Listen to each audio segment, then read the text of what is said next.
Mesdames et messieurs, la culture est l'ensemble des connaissances, des traditions, mais aussi des coutumes qui sont propres à une civilisation.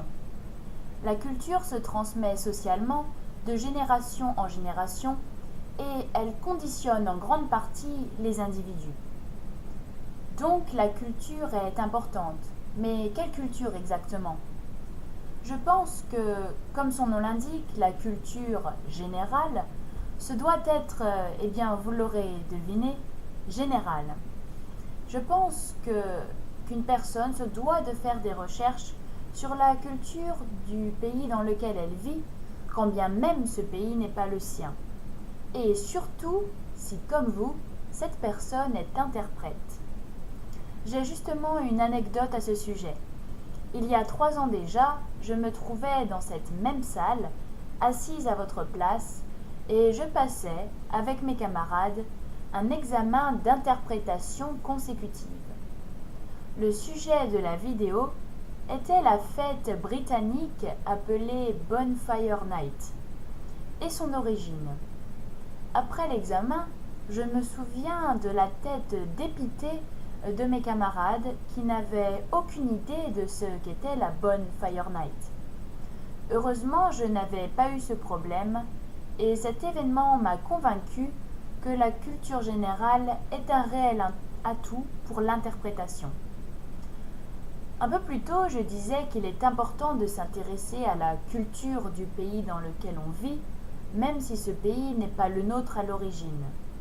Mais c'est encore plus important si ce pays est le nôtre.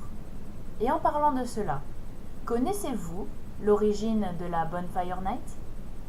Eh bien, c'était il y a 413 ans, dans la nuit du 5 novembre 1605. Un homme du nom de Guy Fawkes était arrêté en compagnie de ses complices de la conspiration des poudres.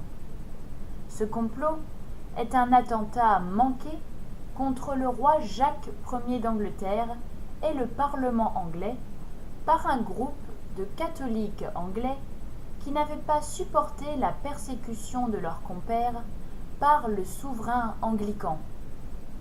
Le projet prévoyait de faire sauter la Chambre des communes et devait être le début d'une révolte populaire au cours de laquelle la fille même du roi, la princesse Élisabeth, devait être installée sur le trône d'un État devenu catholique. Lors de leur procès, Guy Fawkes et ses complices seront condamnés à être pendus, traînés et écartelés. Depuis, tous les 5 novembre, les Anglais se rassemblent autour d'énormes bûchers et lancent de magnifiques feux d'artifice pour commémorer cet événement.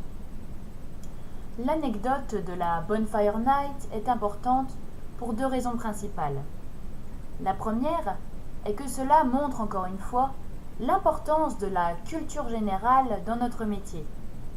Qui aurait pensé qu'une histoire vieille de plus de 400 ans aurait pu les aider dans leur examen ? La deuxième raison est beaucoup plus pragmatique. Quels que soient vos désaccords avec votre gouvernement, ne tentez jamais de faire exploser votre Parlement. Je vous remercie pour votre écoute.